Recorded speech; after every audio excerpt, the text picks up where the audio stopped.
Hello and welcome again to Vamos, your DELE A2 podcast. I'm excited to have you here again.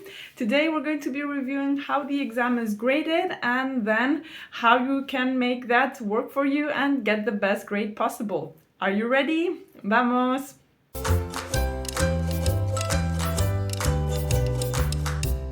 So first of all, let me start by explaining that the exam has 4 parts, as we saw in the first podcast. If you didn't listen to it, go back and listen to that one first, because it's going to make much more sense.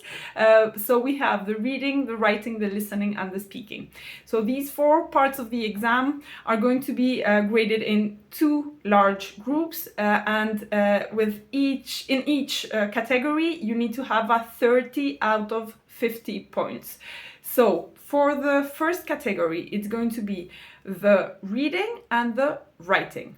For the reading, remember that the grading is automatic. So you're just going to hand in your answer sheet with ABC types of questions and get a grade back. With that part, my tip for you to get the best grade possible would be to answer every single question, because even if you have an answer that's wrong, this is not going to take away points from you. So this is very important. Answer every single question, because maybe you'll be lucky and you'll just get some extra points without actually knowing the answer. So that's the first part for the first group. And the second part would be the writing. For the writing part, it's very important to know how examiners are going to grade you. The best way would be, of course, to have an examiner such as myself guide you through the steps and help you with the grading grids.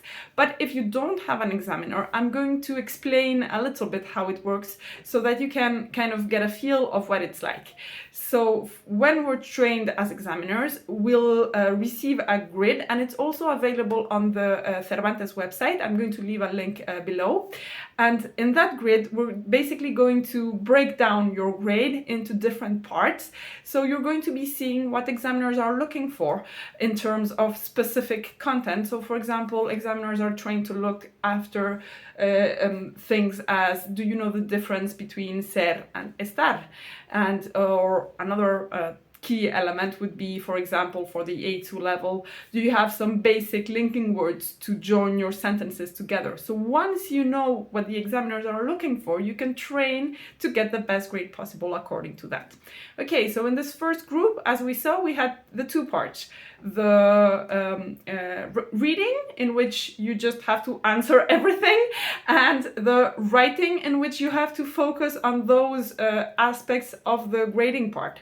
So once you have those 2 elements, they are both combined into one whole grade, and this has to be a 30 out of 50. What does this mean? That you can maybe be a little bit better in the reading part and worse in the writing part. This is quite normal in most cases, and this will even itself out.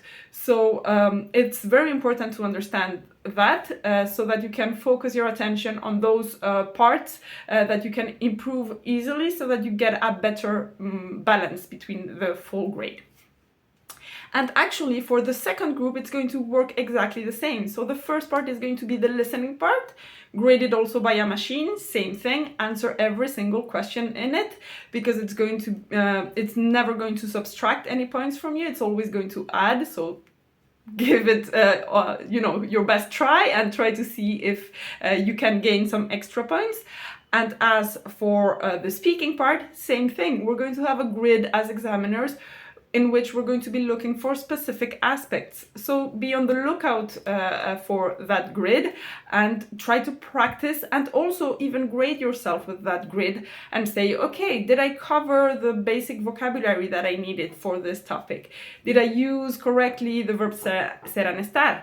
And so like that, you can even auto-grade yourself. Now, as I was saying, it's always easier to have a teacher help you out, because these things can be a little bit difficult to understand if you're not used to grading someone in a language, which is normal since you're not a language teacher.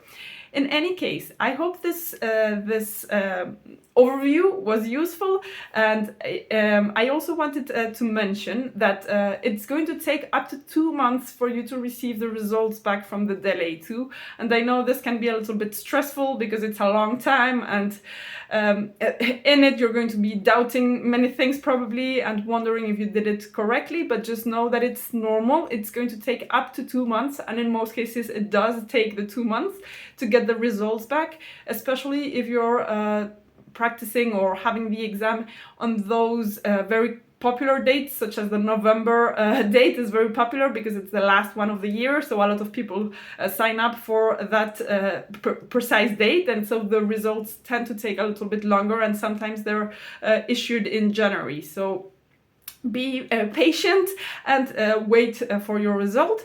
Once you get the result, you're going to see then the grade, and it's going to say apto, which means pass, hopefully.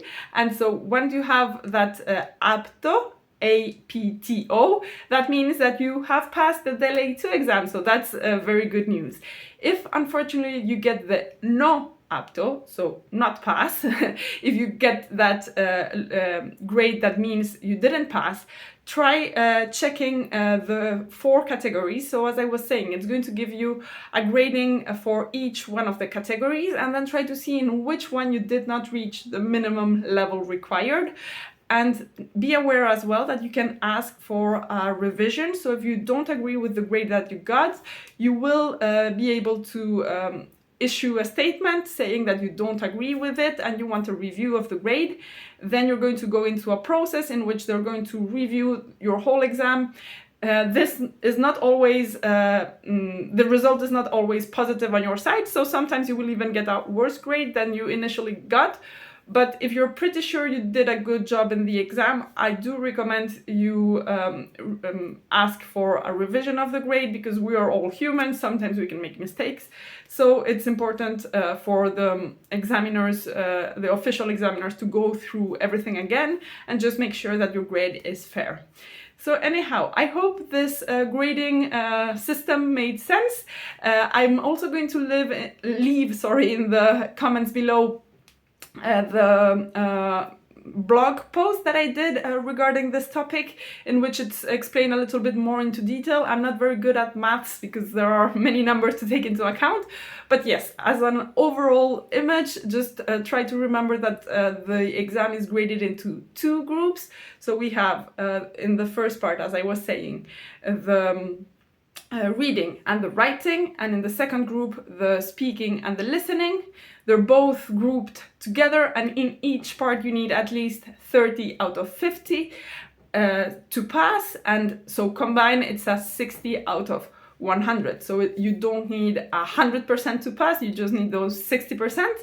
And if you do get that, you will get the apto, APTO, so the passing grade. So let me know if you have any questions or comments regarding the scoring of the exam, or the process of how to grade the exam. And I look forward to hearing from you. Nos vemos!